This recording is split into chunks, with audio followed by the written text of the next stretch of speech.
Are we at war with China? In a moment, Colonel Grant Newsham joins us. His book is When China Attacks, A Warning to America. He is next on Coast to Coast AM. And welcome back to Coast. George Norrie with you. Grant Newsham with us, a retired U.S. Marine Colonel who served in the Asia-Pacific region for many years and was the head of intelligence for the Asia-Pacific. He is also a former U.S. diplomat with a specialty in commercial matters and insurgency. Now, besides being a Marine and a diplomat, he worked for Morgan Stanley and Motorola in Japan. He's also a lawyer. He's a senior research fellow at the Center for Security Policy in Washington, D.C., writes and lectures about Asian affairs, and has testified about the Chinese threat before U.S. Congress. Mr. Newsham wrote When China Attacks, to wake up America to a threat that might be fatal to the nation. Colonel, welcome to the program. Well, glad to be here, George. Thanks for having me. I've got my 9 years in with the Navy, but I didn't nearly get the rank that you got. Well, if you'd stuck around, you probably would have. I think in my case, they lowered the standards, but whatever. How did China go from where they were, a third world nation during World War II, to the powerhouse that they are today? What happened? The short answer, George, is that the Americans and the Europeans and the Japanese gave them the money to do it, and we gave them the technology to do it. And we expected that by doing this, China would become strong economically, and we didn't mind if it had a strong military because we thought it would liberalize. We thought it would go from being communist to being nice. And that was like a science experiment that after just a few years, one realized that it probably wasn't going to turn out well, but we just couldn't do anything different. So that is the short answer. Without the Americans and others pouring in literally hundreds of billions of dollars in convertible currency, that's real money, into China every year, and also ignoring everything China did that was provocative, that wasn't playing by the rules. And then by doing that, we just stood back and watched China develop into a threat that if they chose to do it in certain circumstances and in certain places, they could give the U.S. military a very bloody nose and possibly defeat it. But we funded it. We created this monster, no other way to put it, and here we are. It's been about 30 years that this has been going on. Even though they're a Chinese communist nation, was there ever a time that they liked us as a nation? Oh, I think that was probably during World War II and before World War II. But since the communists took over in 1949, since Mao Zedong took the country, they have been a communist regime, and their objective has been to displace the United States and to destroy it. But that really has never changed. The Americans were able to convince themselves, and the Chinese were glad to help us convince ourselves, that China really wasn't a threat. It wasn't really communist anymore. It just wanted to make money. Everyone wanted to get rich. It didn't have any intention to hurt anyone else. And we even thought they liked us. But that was never the case. This is a communist regime. It remains so. And if you just listen to what the communist leader Xi Jinping says, read his speeches, and the English translations at least, and he's very clear that the so-called Western ideas, the American ideas of freedom, consensual government, freedom to say what you want, that these are the enemy, and that these must be destroyed. He sees the fight as an inevitable one, and the objective of the Chinese is to dominate the Americans and defeat them. And they're about as clear as you can possibly be, but that's that smell of money that has caused, I think, America's financial class, much of its business class, and a lot of its political class to really overlook China's intentions, overlook what they've been doing to us and to our neighbors and to our partners in the Pacific region. The Japanese have been under lots of pressure. The Filipinos are now. And we just overlook that. We've not been willing to stand up to the threat and deal with it.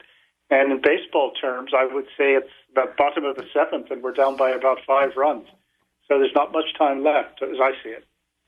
In your book titled When China Attacks, you believe that the attack is well underway, don't you?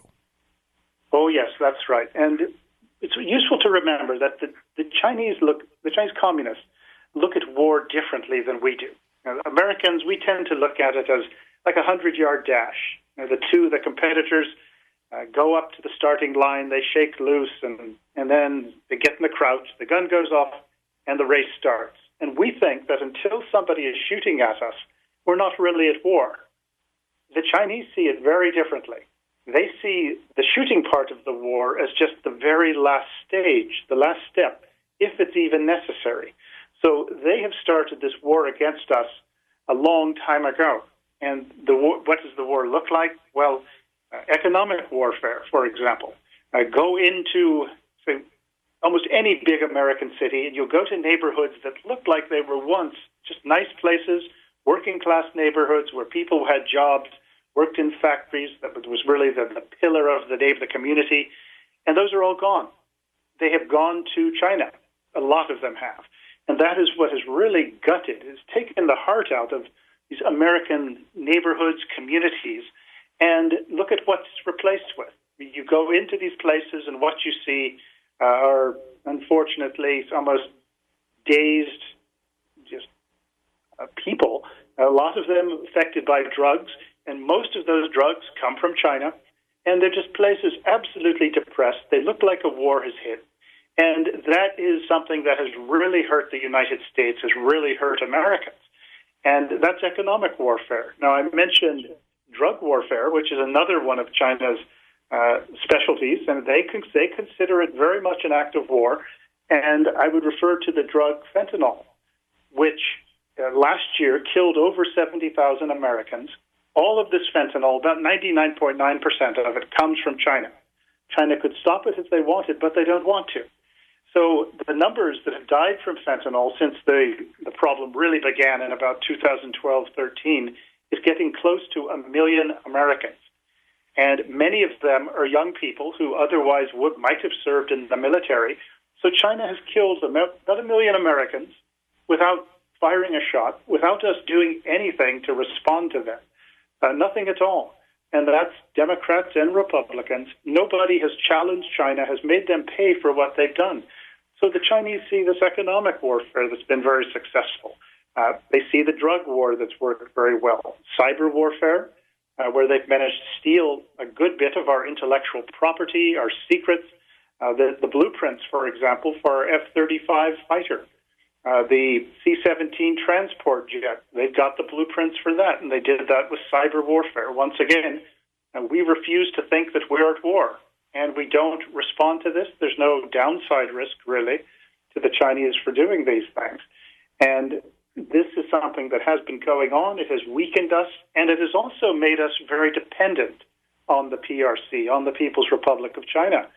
There's many products, many materials, components that the U.S. military has to have in order to be able to fight that come from the People's Republic of China. So we've got ourselves addicted, literally and figuratively, on China, and you think of the advantage that gives them over us.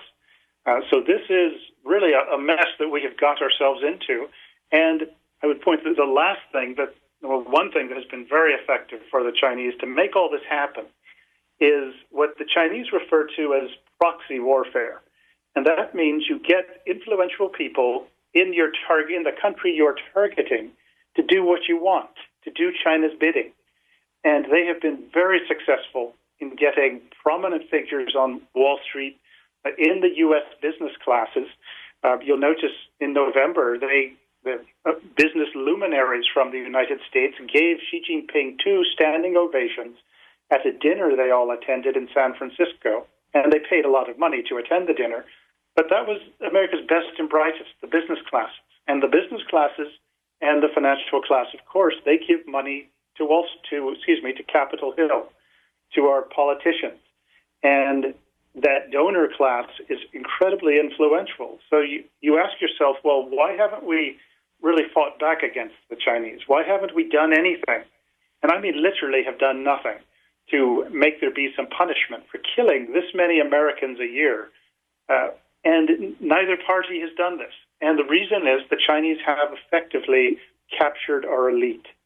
And it's a tragedy that we're watching happen. As I said, it's not too late, but when you're down by 4 or 5 runs in the bottom of the 7th inning, this is not a position you want to be in.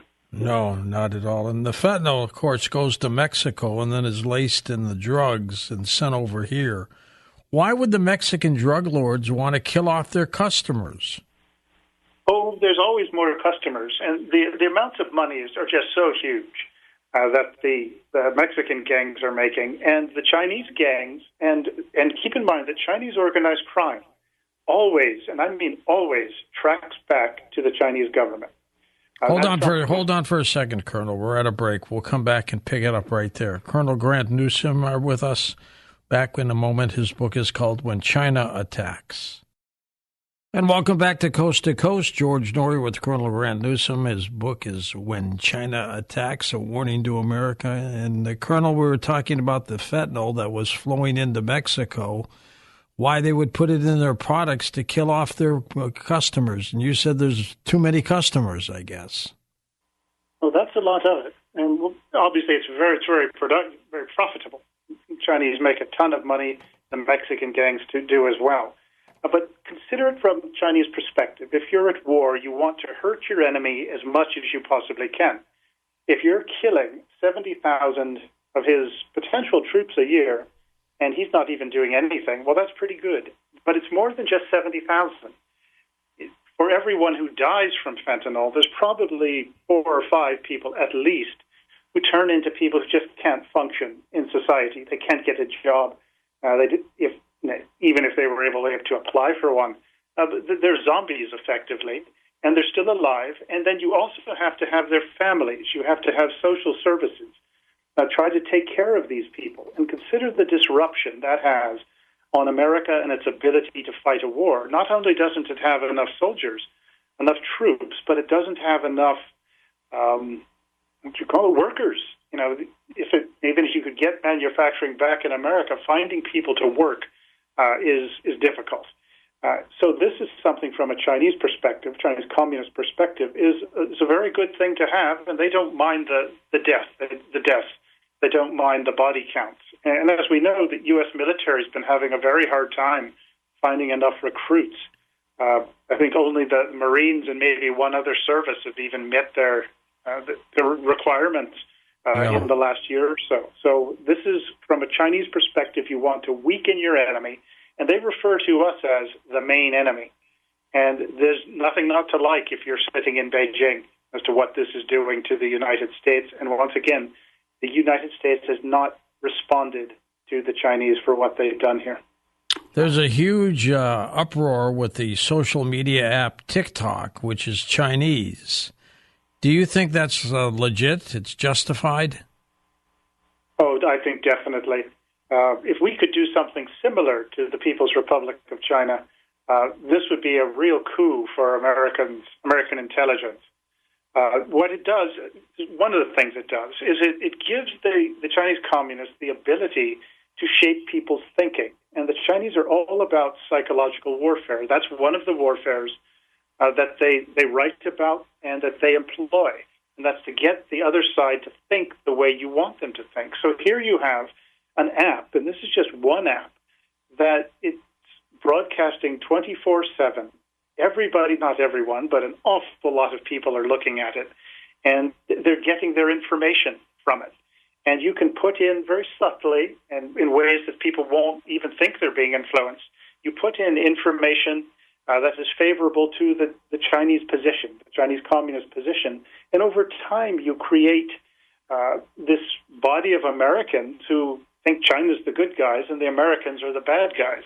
It's very useful to be able to push information, just channel it right to the people you want to see it, and to have them constantly looking at it. You'd note, actually, this was very interesting, when the CEO of TikTok testified before Congress a few months ago. He, of course, was telling things that were not true, but the more interesting part was, if you look behind him, you saw a row of Americans, and this was the lawyers and lobbyists that TikTok has to do their bidding, to sue and bring lawsuits so the United States Congress won't do anything about it. And see how hard it has been for the Americans just to control TikTok. The Indians banned TikTok in about 2 days when they got around to it. But us, we still can't get it done. And there's Americans who are willing to do the Chinese Communist Party's bidding for a price. So it is a huge problem. It is, of course, just one app, and there's others, of course. But it does typify just how effective China has been at psychological warfare, the proxy warfare that I talked about, of buying off influential Americans so they think their interests are the same as the Chinese Communist Party, and then they put pressure on our representatives, the people who are supposed to protect us. And as a result, China gets its way. America really can't even defend itself.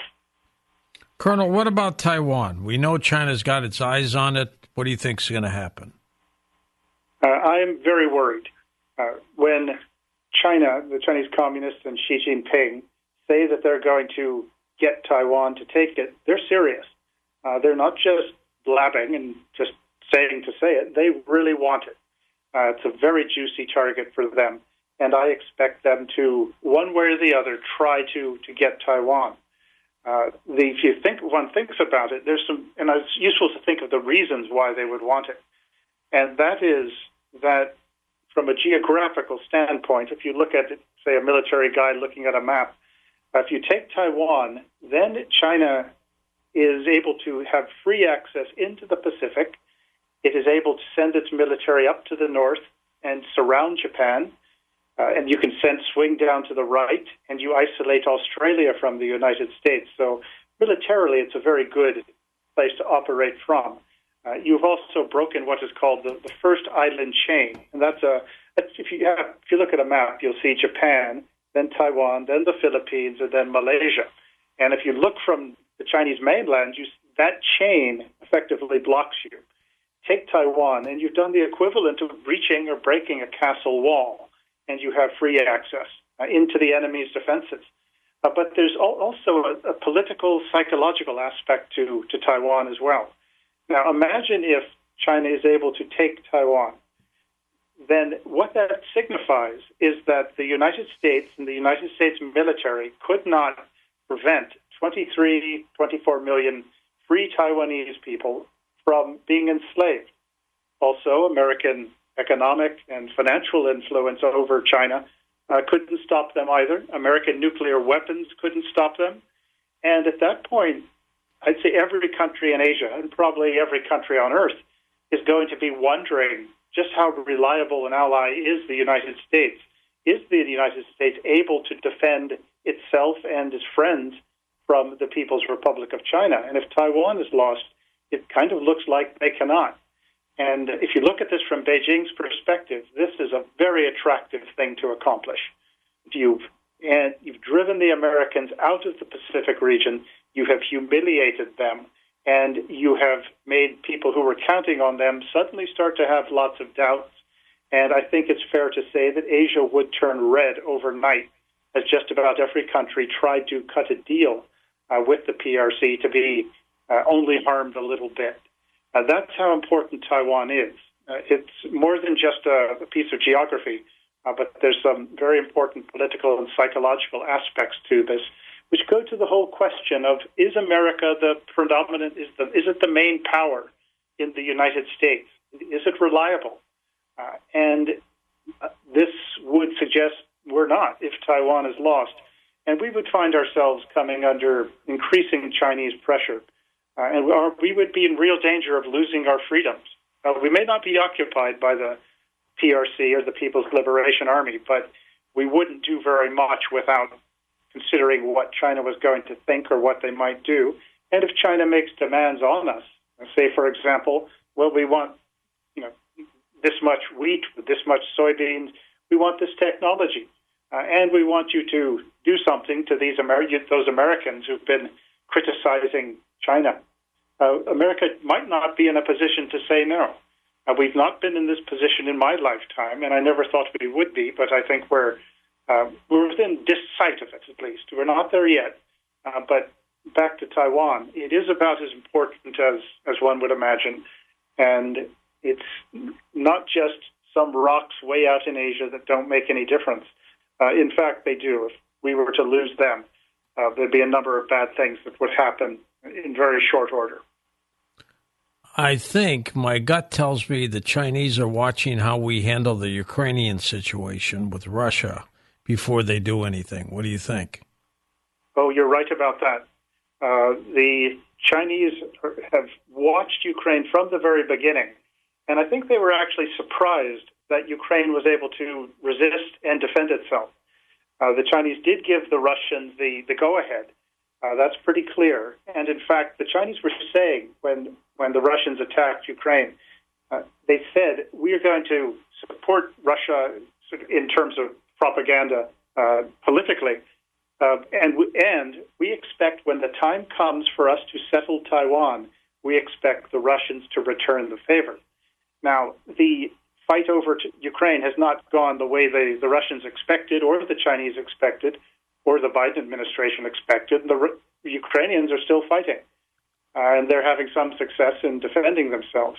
But the Chinese look at this, and unfortunately, the Chinese are as smart as we are, and they can learn the lessons from Ukraine. And they look at what the Russians did and did wrong, and the Chinese think, well, you know, these are the Russians, and the Chinese they look down on the Russians as just peasants, and they really have a low opinion of them. So they think, well, if the Russians made these mistakes, well, we're the Chinese, we won't.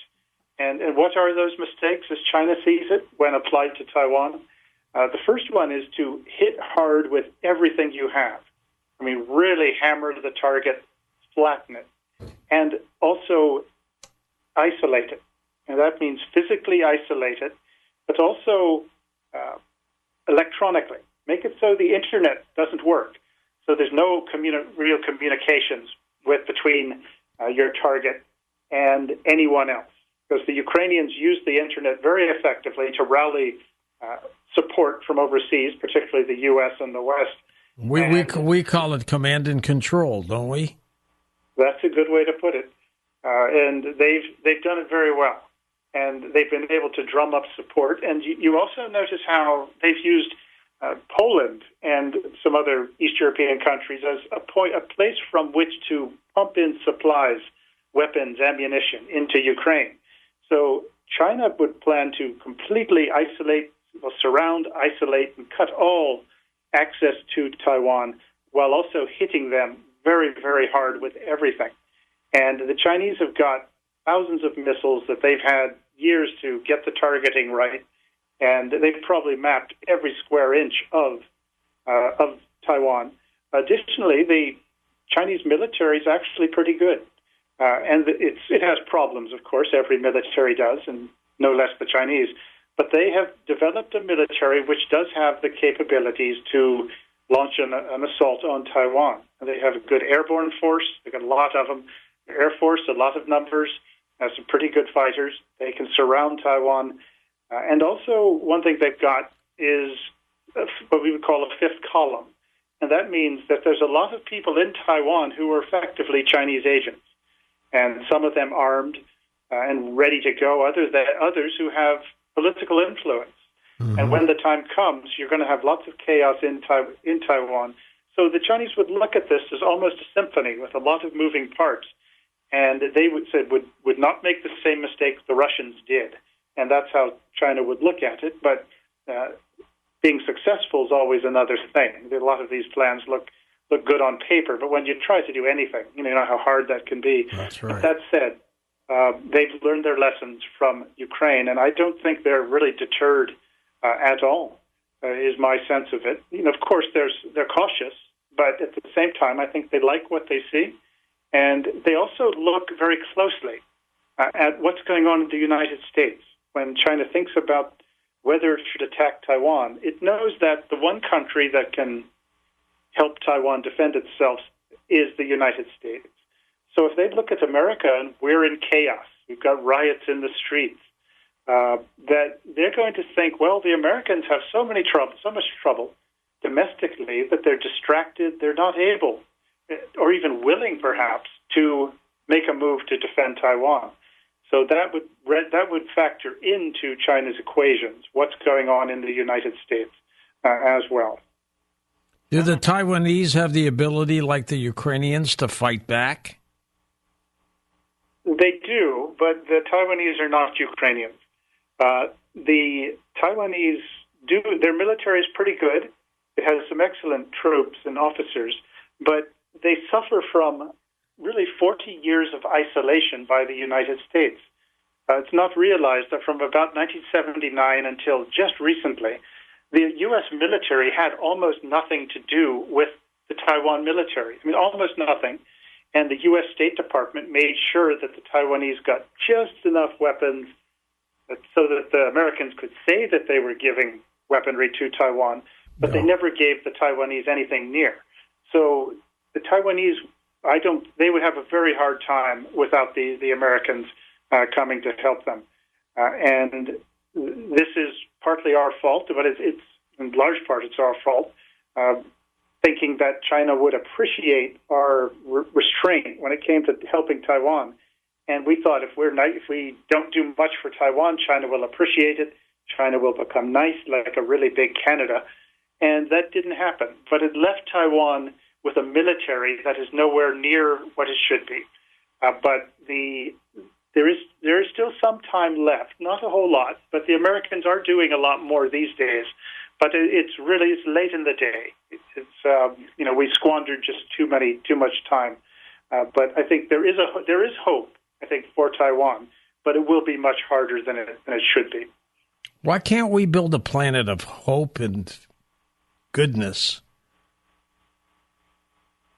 Well, probably because there's human beings on it would be part of it. But it just seems, at least I look at so much of what's going on, I say, with us in China and other regimes around the Russians, the Iranians, Cubans, Venezuelans, and the problems we're facing, but particularly in getting our own act together, getting ourselves able to really defend freedom, defend ourselves. There's so much hate. And it's for some reason, we tend to allow these things to brew up, let our defenses weaken, and then we have to hurry. Everything gets much harder when you haven't nipped these things in the bud. But once it's just human beings, and I've always thought with the Chinese communists, when people ask me, well, how do I understand how Xi Jinping and the Chinese Communist Party operates? And aren't they just people just like us? Well, they are people, of course. But what I tell them is, if you want to understand the Chinese Communist Party, better than any book that you can read, anything that's been written just about, except what I've written, of course, take a weekend and watch an entire season of The Sopranos. That's a good point, Colonel. Hold on. We'll be right back, and we'll take calls, too. And welcome back to Coast. George Norrie with you, Colonel Grant Newsham with us as we talk about his work when China attacks. Colonel, you were talking about The Sopranos. Tell us the tie-in here. Sure. When you think of the Chinese Communist Party, particularly the top leadership, it's all about power and getting more of it and keeping it. And they're always worried about each other. They feel threatened. They're always scheming to take each other's position, their stuff. And it's very much a zero-sum game. And there's a Chinese expression, you die, I live. But there's nothing in the Chinese Communist Party in the way it's run that has anything to do with really the wishes of the people or the people who are governed.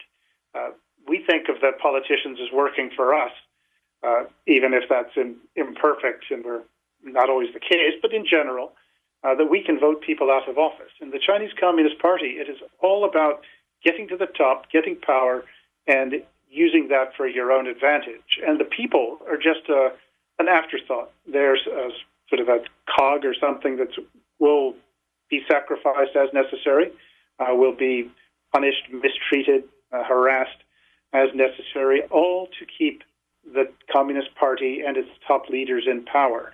So that's what I mean when I use that Sopranos reference. But it really does, probably tells you 90% of what you need to know if you want to understand the Chinese Communist Party. As we're about ready to take calls with you, what do you recommend the United States do in terms of handling itself with China? What would you change right now? The first thing I would do is I would tell myself, and tell the American public that we're at war, that the Chinese are trying to dominate us, destroy us if necessary. You've got to take this seriously, have some sense of urgency. Then you have got to do what is necessary to rebuild the U.S. military. Just one number is the U.S. Navy has about 290 ships now. The Chinese Navy has 350, and it's going to have well over 400 by 2030. The U.S. Navy is not going to get that much bigger, if that. And that's just one comparison to make. But we have got to, sort of, as I said, rebuild the military, refill our arsenals, make sure we've got enough missiles to sink the Chinese Navy in an afternoon if necessary. But that's just the military part. Additionally, we have got to stop funding the People's Republic of China. And we have got to stop pouring money into the place. So every time that we buy something manufactured in China, we pay in U.S. dollars. The Chinese use that money to build up their economy, build up their military. Because, and this is not well known, though it should be, the Chinese currency is not usable overseas. If they want anything that you pay for from overseas, they've got to get dollars. They can't pay in their own money, and that's a huge advantage for us. But Wall Street and the American business class have got to realize what country's name is on their passport, and they have got to stop pumping up the People's Republic of China and the Chinese military. And this is going to take Congress and Capitol Hill to actually get tough. And they're going to have to get as tough with Wall Street and the business class as they are with the PRC. You have to do something about the drug assault on the United States. I mean, 70,000 Americans a year dying. That in the entire Vietnam War, it was less than that. So in that 12, 13-year Vietnam War, less than 70,000 Americans were killed. Here we have it in 1 year. So there has to be some punishment for the PRC. For example, make it so that their companies, their financial institutions cannot handle U.S. dollars. Ban them from the U.S. dollar system. Make it so that we do not export any technology to China, particularly the high technologies, but anything that benefits the PRC, they shouldn't get it until they stop killing Americans and start behaving like a civilized nation. And one basic rule of thumb, if you can't do something in China, you shouldn't be able to do it in America. So we should not allow the PRC to really have free run of our nation while American companies and Americans can't do the same things in the PRC. But we've got to stop pretending that China is a friend we just haven't made yet and realize that it is a country that wishes us ill, to put it mildly, and is doing the necessary things so that it can dominate us when the time comes. What do you think about COVID being made in that Wuhan lab? I think it's very high. I'd say it's certainty. When this broke out, when the virus broke out, the Chinese were calling it the Wuhan virus, and then you'll notice how American media and one of our political parties, refused to even suggest the idea that it could have come even from China. But it came from Wuhan, and common sense tells you that it came from those laboratories. The only question is whether or not it was intentionally released. I don't know, but I would suggest that once it was out, the Chinese did everything to make sure that the rest of the world and the United States got infected by it. But you'll notice that they've gotten away with it. There's been no recompense. There's been no punishment. We won't even really examine where it came from. But it seems to be pretty well understood now. And one does ask, why exactly do we have a CIA if they couldn't tell us from day one where this thing came from? And they've never actually been acted like they even really understand the subject very well. But this was a form of, the Chinese would call it biological warfare. Fentanyl is chemical warfare, but the COVID was biological warfare, and China has the theory of so-called unrestricted warfare, and that means anything goes. And this was, from China's perspective, a very effective test of how you conduct biological warfare. And look at what it did to the Americans. And everybody knows this. Before it hit, the U.S. economy was doing very well. America was also really had the edge over the PRC, and the Chinese were very worried. And once it hit, our economy went in reverse, and America kind of went insane in its response to this. China liked very much what they saw. Let's go to the calls. Let's start with Brian in Indianapolis, east of the Rockies. Hi, Brian. Go ahead. Hey, George. Good morning. How are you, sir? Good, buddy. Thank you. Good. Colonel, sir, how are you? Oh, fine. Thank you. Yes. Hey, Colonel, I have to concur with you with everything you say about China, man. We have been at war for, like you said, at least a decade, if not more. I got a couple of quick comments, and then I'm going to ask you about the BRICS nation and I hope you know what the BRICS nations are. I'm sure you probably do, and what their role, if any, will be played in the coming events. Now, the military, our military, I'm a U.S. Army veteran. Okay, our military is so weak right now, and it really just chaps my backside of how bad it is.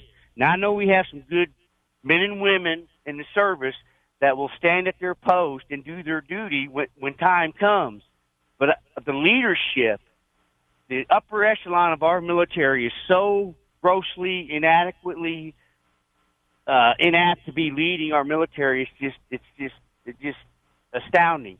Now, our political branch part of this is the other half, the other side of the coin that is really the bad part of this. They are so concerned about lining their pockets, getting money for them, not serving our people, not serving the American people, and not serving the military and giving the military what it needs. We couldn't even shoot down a Chinese spy balloon that went across the United States, as we all know, because we have the president who has cotton in his brain. And I hope the young people listen to what you're telling them, because I'm 62, almost 63. I may not have to go to war, but I would.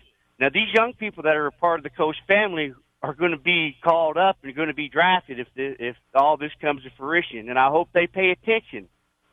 So, with two comments there, I want to ask you about the BRICS nations and what, if you know what they are, and what role will that play in the currency, because the Saudi Arabia didn't renew the petrodollar, the 50-year agreement. So we're, like you said, we're at the bottom of the seventh inning, and we're like 7 runs behind. We're not 5, we're 7, and we're in a bad spot. And I just hope the American people will wake up. And you say it's not too late. I believe it's not too late yet, but I hope they'll wake up and just see what's going on. And I appreciate the Coast family. George, you guys do an excellent job. Thank you very much. BRICS nations, of course, Brazil, Russia, India, China, and Saudi Arabia. Banding together, Colonel. Sure. Well, there was a lot of good things that were raised in that, in the gentleman's comments. I'll just run through those before I get to the BRICS thing. The military, the troops are fine. I think to me the Iraq and Afghan experience was the biggest surprise was that somehow we lost despite having just the best troops and junior officers that you could possibly have. And it is a question of leadership and a question of responsibility and a requirement that leaders produce and get results, and we haven't had that for a long time. It is true that the people who are going to save this nation are going to defend it. These are the children from families that too many of our elite class considers the deplorables, the people from flyover country, as they put it. And this is disgraceful, in my opinion. And America's ruling class had better be very careful if they expect these people to bail them out from their mistakes once again. Our political branch, there are some very good people in it, both elected officials and staff members. I've met many of them. But as you say, there are some huge problems. And Chinese influence, as I said, is immense, even on Capitol Hill. I would cite some books by a fellow named Peter Schweitzer. Peter Schweitzer, his latest one is Blood Money, and he talks about American politicians who are on the Chinese payroll. And he names names, gives lots of detail. You'll notice that nobody ever sues him, which tells you that he's right on the right track. The spy balloon, once again, a very good example of just how weak we have become when it comes to dealing with the People's Republic of China. The administration allowed it to fly over the United States, do what it was supposed to do, collecting intelligence, and then it shot it down over the water in the Atlantic Ocean. But you'll notice they have not released any reports of what was on it, what the contents were. And I think part of the reason is because much of the hardware that is in that spy balloon was American hardware that we have exported to China to allow them to spy on us so they can better attack us when the time comes. And I think the balloon did wake up a lot of what you would call regular Americans as to the China threat. And that was maybe the silver lining. Now, to the BRICS question, and that was a very good question because it gets across that the United States and our dollar, that is really one of our last big sort of clubs that we have that we can hold over the Chinese communists.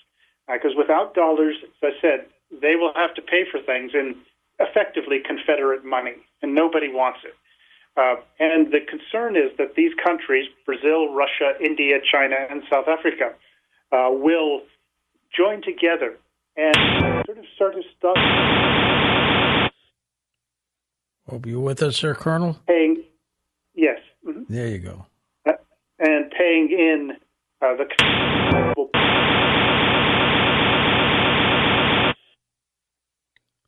Colonel, let's switch over to your cell phone, okay?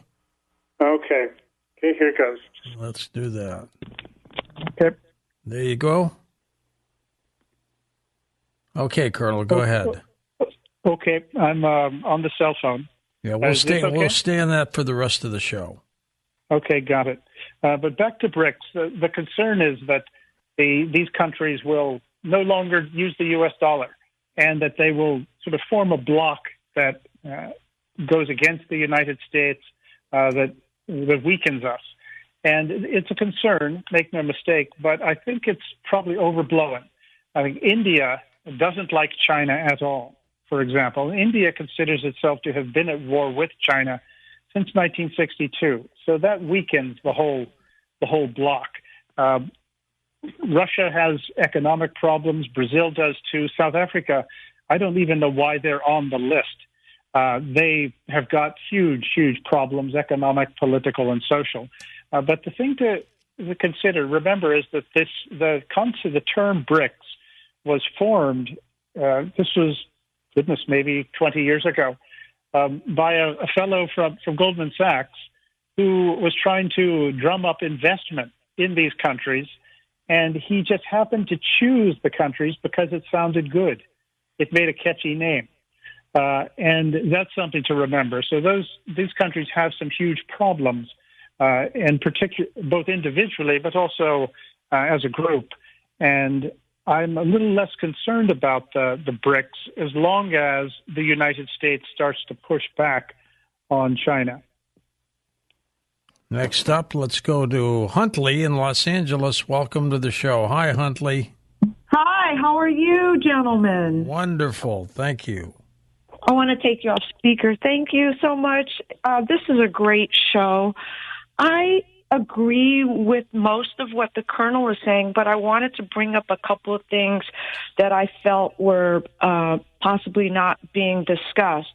One is the duplicity of Harvard University and the relationship that they've created with China and some of the people that have been educated there, including Xi Jinping's daughter, as well as one of the directors at Harvard being arrested with biological samples at Logan.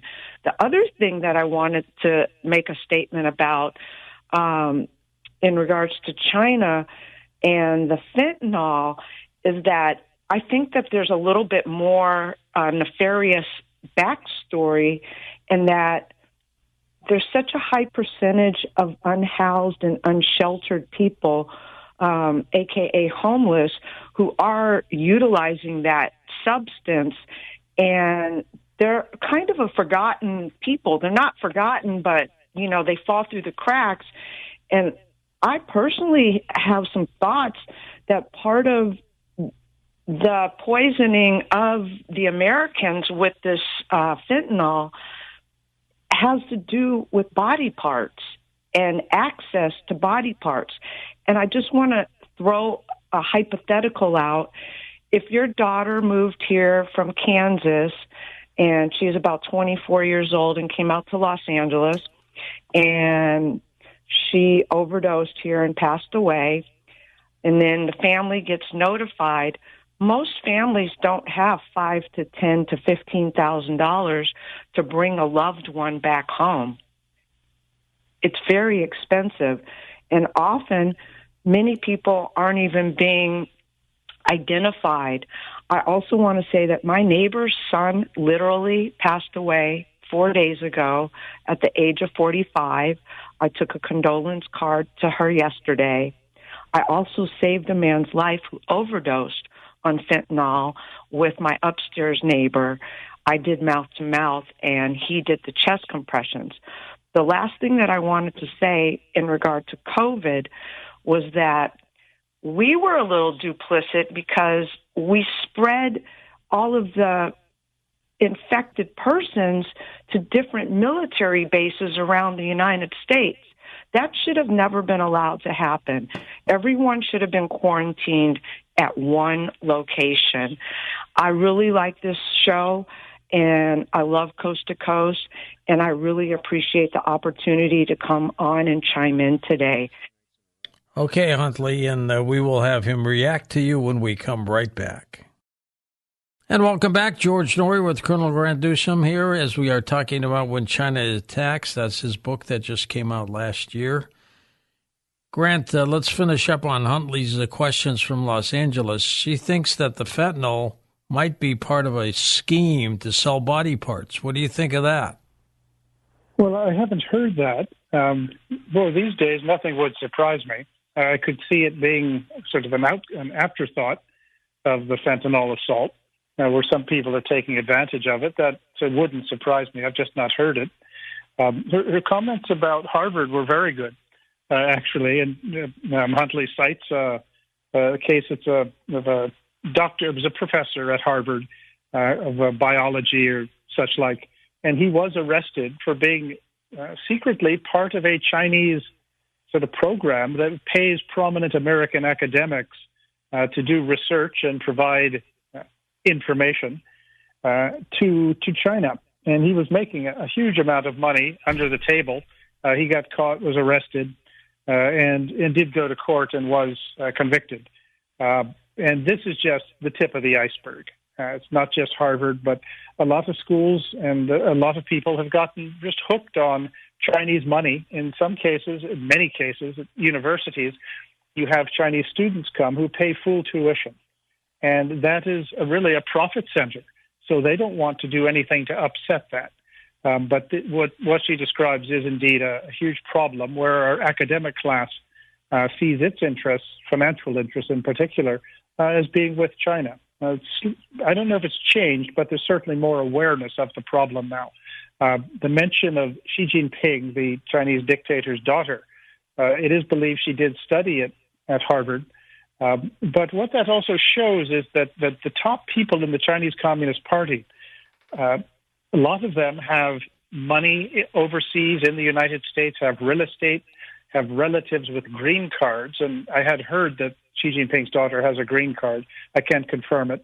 And these are the most successful people in the Chinese system who have hedged their bets by putting their wealth and their people overseas in the country that's their biggest enemy. And if the U.S. government was smart, it would take advantage of this and publicize it, that the most successful Chinese communists don't trust their own country, don't have enough confidence in its future, that they actually want to get into America.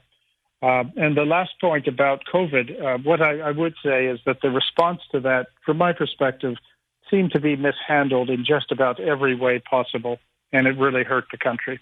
I think so, too. Max in Chicago, take it away. Hi, Max. Max, you with us? Nope, he's not there. Let's go to John in Ohio. Give you a shot. John, go ahead. Hello. I think everybody knows something about President Eisenhower's condemnation in his farewell address of the rise of the military-industrial complex. And I think that the things we've heard on this program are an extreme example of that. Demonizing China, among other countries, prior to the U.S. Projecting its own drive for world hegemony, domination, and making an enemy of a country that is not an enemy, to justify the whole edifice of the military-industrial complex. Well, now, hold on, John. Are you saying China is not an enemy? Not an enemy, no. You know, we've got the 900-plus bases squatting on almost 200 countries in the world. We've invaded countries around the world, installed fascist death squad dictators, and overthrown democratically elected governments. For instance, the Yanukovych government in Ukraine in 2014, and put in power through a violent coup perpetrated by neo-Nazis funded by the United States to overthrow that government and install a government lethally armed that proceeded to kill thousands and thousands of people who did not want to live under that U.S. imposed Nazi regime. And we don't see China doing these sorts of things. It may have a couple of bases in other parts of the world, not 900 plus. All right, let's let you react to some of that, Colonel. Well, one thing to consider is that we have a huge illegal immigration problem because people want to come and live in America. For all our imperfections, it's still the most attractive country on earth. Excuse me. China doesn't have an illegal immigration problem. Instead, people want to get out of there. So that tells you something. Additionally, China has concentration camps where they have at least 1 million of their Uyghurs. These are Muslims from Turkey, from what is the western part of China, but China seized and occupied it not all that long ago. They have them in concentration camps and horrible stories of mistreatment. So those concentration camps, like the Nazis had. The Chinese have also seized Tibet in the 1940s, occupy it, trying to exterminate the Tibetan population. I mentioned the Muslim population in Xinjiang, which is actually East Turkestan. It's not really part of China, but China has seized it and occupied it. They've attacked Vietnam. The Koreans are under constant pressure, bullying Japan, bullying the Philippines. Chinese behavior is not anything to be very proud of. And we have tried everything we could to make China a friend. We allowed them into the World Trade Organization, as I said, despite meeting none of the requirements. And we have overlooked absolutely thorough intellectual property theft that has destroyed American industry. And it's just one example. And all the things that they promised they would do if we were nice to them, and we did it, they haven't done any of them. So the idea that somehow we are equivalent to the Chinese communists is just, it's wrong. There's no facts there. And as I said, think about where people want to go. They all want to come to America. Even many Chinese do. But does anyone want to go to the PRC? No. And we have our problems, but we're not pumping drugs into any country and killing people on like the scale the Chinese are of us. And I would say just finally, if you can read the English translation of the Chinese media with a little effort, and also read what the Xi Jinping, the Chinese dictator, has said in his private speeches. They're available on the internet in English. Read those, and you'll get a pretty clear idea of the contempt that the Chinese communists have for America and its freedoms. And that's about all I can say on that. But I hear I've heard those arguments a lot, but once again, I just don't see the evidence of that. And I would note that, for all the bases we have around the world, if anyone ever tells us to leave, we leave. Niger, we were just kicked out of there. They asked us to leave, told us to leave, and we left. And if anyone wants us to go, well, we'll be glad to go home, and a lot of Americans won't complain about that. Let's go to Ted in New York, east of the Rockies. Hey, Ted, go ahead. Thank you very much. God bless, Colonel. I wanted to say, who do you like for president? Do you think we can rearm ourselves? And do you think the Chinese could, the Chinese population could, rebel? Take a couple of the bottom questions first, Colonel. Okay. The Chinese population, I think that there is possibility that they would turn on their masters. You saw that during the Chinese COVID lockdowns, that there were widespread protests. They weren't, because the Chinese can crack down. They have a surveillance state. They spend more money on their domestic police to keep people under control than they do on their actual military. That tells you something. But the Chinese people want freedom just as much as anyone else. And there is the potential, I think, that if things get tough enough in China, that not even Xi Jinping and his military and his police can really suppress the idea of freedom that the Chinese do want. But it will be tough because it is a surveillance state that George Orwell could not have imagined. So it can be a little difficult for opposition to coalesce. But as I said, you did see during the COVID lockdowns and the protests that the Chinese government was very worried about what could happen. And ultimately, it's a government that rules by fear. If it doesn't, well, it ought to have an election and let the people choose. But they refuse to do that any more than Tony Soprano would have taken a vote to see if he should be the guy in charge. You do not have to answer the question about who you're picking for president. I don't. What I would like to point out is that I've been following China since the late 70s. And I've followed, of course, U.S. policy towards China. And I've had a pretty good view of it. And in all of those years, it wasn't until 2016 that any administration actually stood up to China, stood up for the United States and our interests. And that was the Trump administration. He had some excellent advisors around him at the time. And these were people that the Chinese communists hated.